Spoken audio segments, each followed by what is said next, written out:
First, I want to thank you. I want to thank you for allowing me to be with you today. It is a privilege to be here. It is not something I take lightly. It is made possible for me to be with you today by your imagination, your resilience, your generosity of spirit, and your financial support. You see, 1 year ago, almost precisely, I came to speak with you, and I was starting a 1-year, 10-hour-a-week contract as you were staring down a year, 2021, 2022, without an accredited interim minister. And I was able to step in and help out, and none of us expected that a second year, 2022 to 2023, would be another opportunity for us to get to know each other a little better. Another year where it so happens that I can help you out and you need a bit of help. I'm here this year to really focus on the interim tasks that you face as you spend this fall and this winter and early spring finding your next settled minister. Katie Harrison is leading that up. You want to wave at everybody, Katie? Zoom, you can't see her, but she's over there waving. We are, of course, not strangers to one another. I've been here many times over the years. 13 years I've been here. After the Planned Parenthood shooting, I spoke in this pulpit. Many other times. When I was a chaplain, I was your community minister, and we've worked on many social justice items together. I am privileged and blessed to be with you another year. The 10 hours a week I spent with you last year has expanded to 20 hours this year, and I am not alone. As you heard, Beth Elliott will be here. She'll speak next week. And I've spent the last couple of days with her, and she is a delight. I pray that I will be worthy of your confidence. And I pray that we have a really solid year together, learning and growing and laughing and exploring. It's not worth it if there's not some laughter. Is that right? That's right. And just one more thing.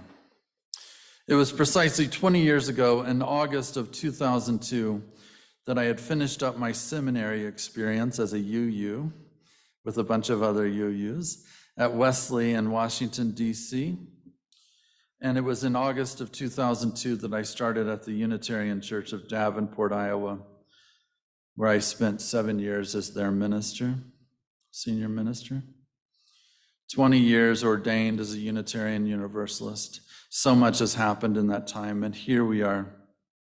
In 1987, when I took a horse to work, yes, it wasn't that long ago, I came to Unitarian Universalism in Boone, North Carolina, because this sweet old Methodist minister said, "Roger, you sound like a Unitarian Universalist." And I have remained committed to this path and this faith and this liberal way in religion ever since. Why? That's a long time, 1987. I'm too old to even do the math. I don't even know. It's a long time. But why have I stuck with it? Because it asks us to bring our whole selves to the table. We need not pretend to be perfect. We need not pretend to know everything. If new data, new understandings come into our lives, we are invited to integrate it into our deepest commitments. We fear not new ways of being. We welcome them. We do not stand on dogma or creed, as you heard in the Theodore Parker song earlier. In fact, we tend to poo-poo such things. What have we replaced them with? At our best, at our best. And we're not always at our best, but at our best, we have replaced it with creativity, imagination, playfulness, a loose holding of our understandings. Or as one t-shirt I saw said, Unitarian Universalism, your guess is as good as mine.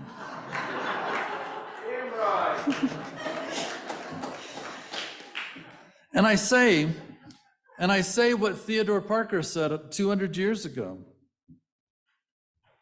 We've replaced dogma and creed with the sense of the worth and dignity of every person, no matter what. We aim for the flourishing of the human community, our liturgy, our ritual, words of love. For ourselves, for everyone else, and our beloved earth, mother of us all. From the start, the Unitarians and Universalists, now merged as one denomination, have entered into the conversation about human flourishing, have entered the conversation about how we shall be together in the public square. In fact, in 1790, the Universalist Church of America went on record opposing slavery because it violated the idea, 1790, because it violated the idea that all humans were born in the image of God. Someone yesterday, I won't say who it is, Aaron, said, I think you're one of the Universalists among us. And I was like, yes, yes. We've always been asked to evaluate and examine and read the times. How is our democracy doing? How is our desire for world community doing? Which brings us to our topic today, reading the times, Christian nationalism. This is a sermon in two parts. First, a little background, and second, how to respond in the light of such difficulty. So the first part is a little context. The second part, I'm going to chaplain a little bit. Christian nationalism. Let's start with that first word. Christianity is not one thing. There are anarchist Christians like Dorothy Day, one of my heroes, conservative Christians, liberal Christians, Christians who are highly liturgical like our friends at Grace Episcopalian and our friends at the Lutheran Church and the Catholic Church.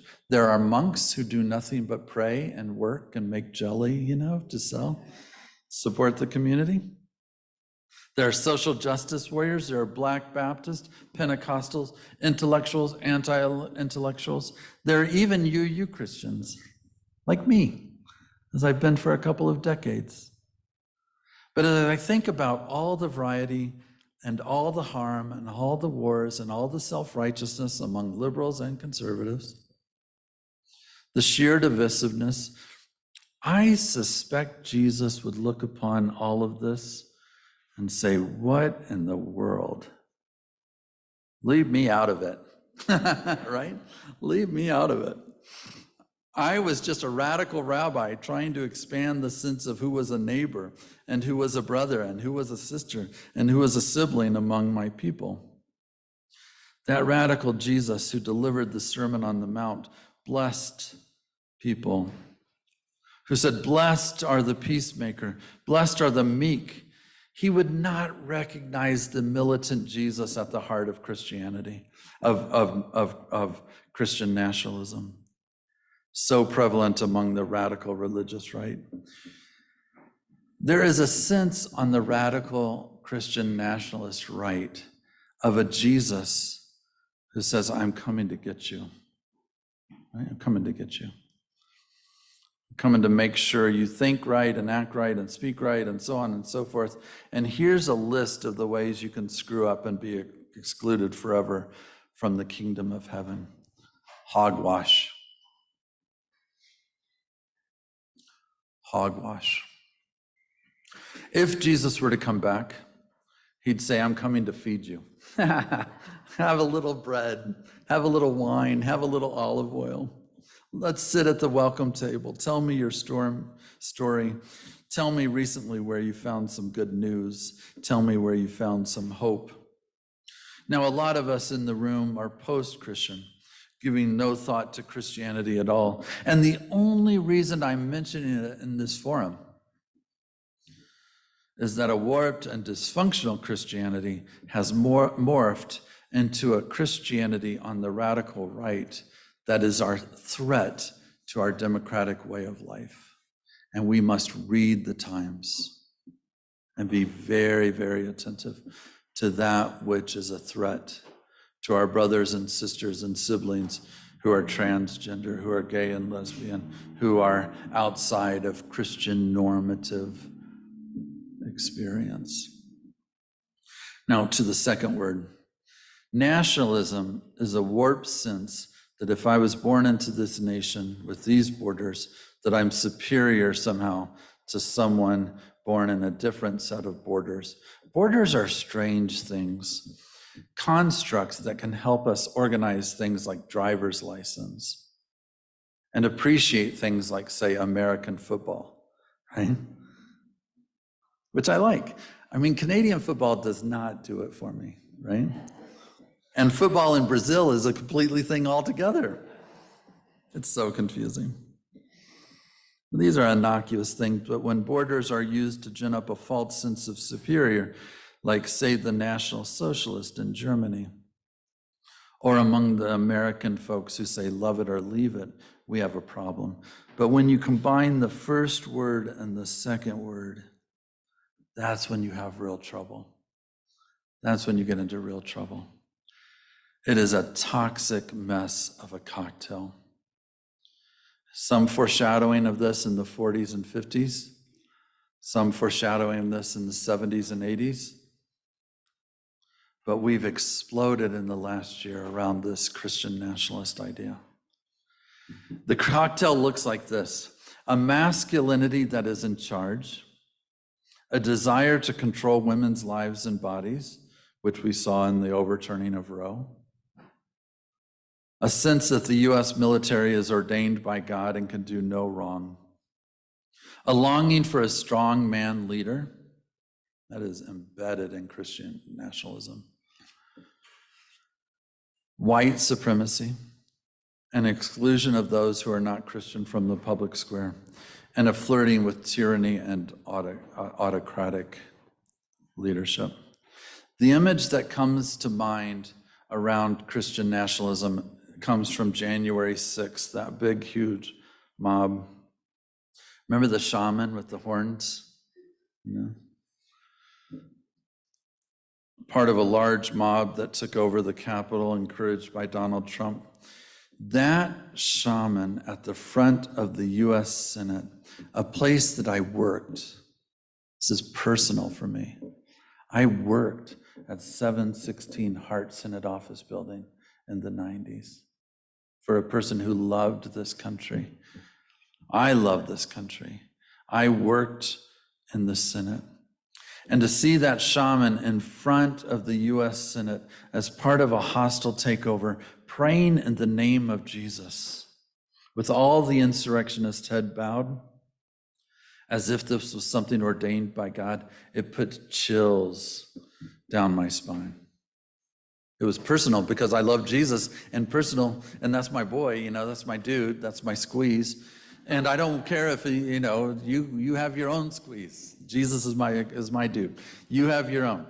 But that was personal, but also the fact that it was in the Senate.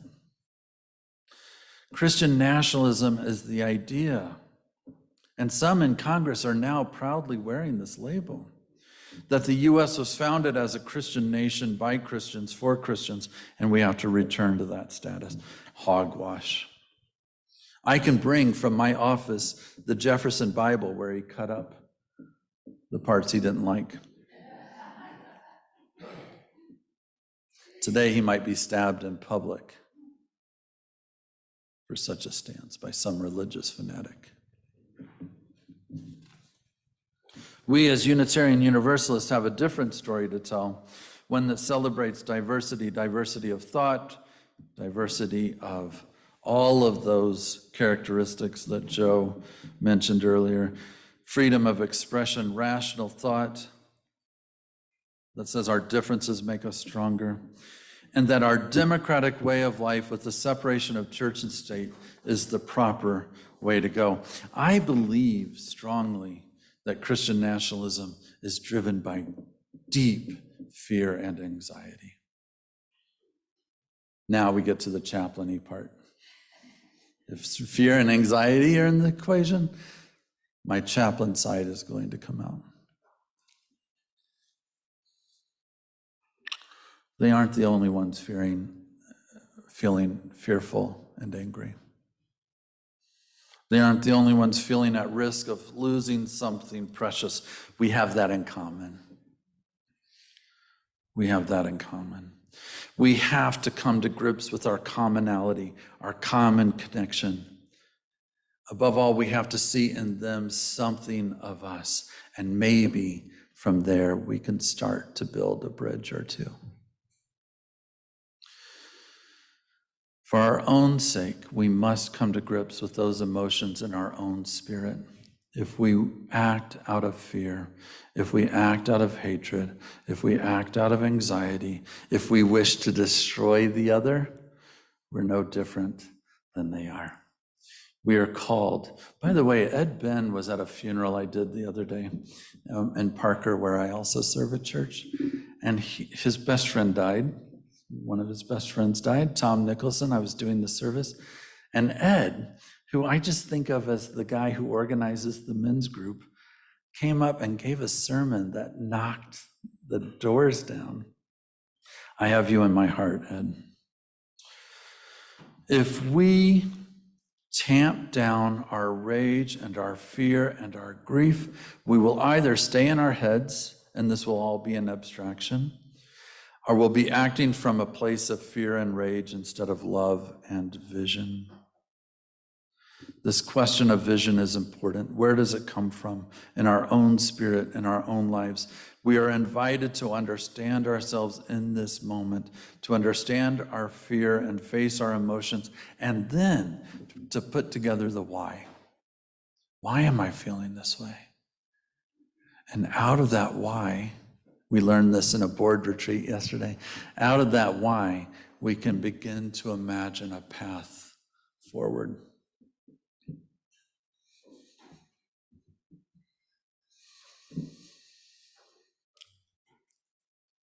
Now, you know that I worked against the death penalty for a year.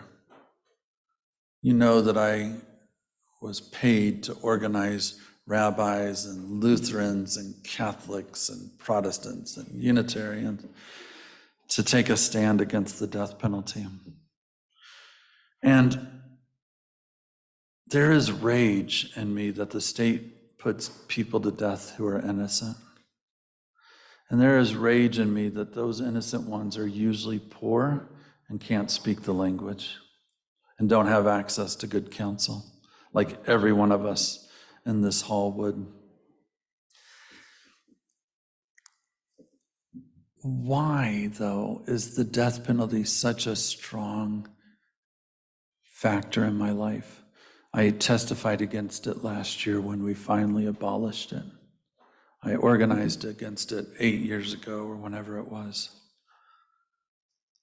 I had to realize that I too grew up poor. I too grew up outside the halls of power. I too was excluded from important decisions. I saw my family scrambling and ineffectual and powerless in the face of an establishment that wanted nothing to do with them. And in them, I saw that I was too.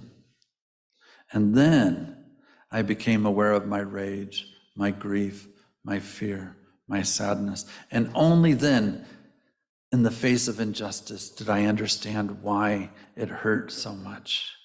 And understanding the why opened up the how. But I had to get to why in order to move in the direction of the common good from a place of love and not fear. Look, this year we're going to spend time on transitions for all souls. It's uncertain, it's a little scary, it's a little unknown what's going to happen. Roger brought out the pulpit from that back room where it was hiding for 13 years. And it says, turn off your pagers. You know it was hiding for 13 years if it says turn off your pagers. If I don't do the internal work, my instinct in the face of those shamans who pray in buildings that matter to me will be to conquer, destroy, kill, maim, separate, disempower, to become even more entrenched in my own tribe. I'm here to tell you we have to break through our own tribe and find common ground with others.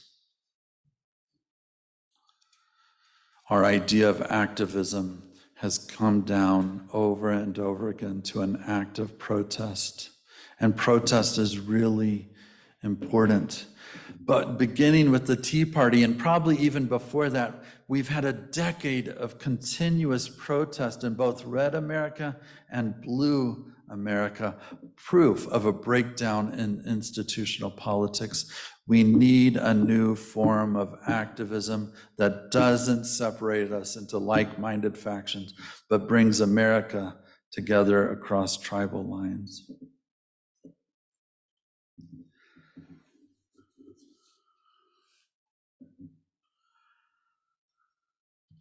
For too long, we have been separated by tribes. And for too long, too many of us have been excluded from the world of civic engagement. The first item of breaking our tribal addiction is to invite the whole population above the misery line and to the table of civic life. Equality, radical equality, is one that gives everyone a chance not just to survive, but to participate with dignity. We will stand over and against Christian nationalism, friends.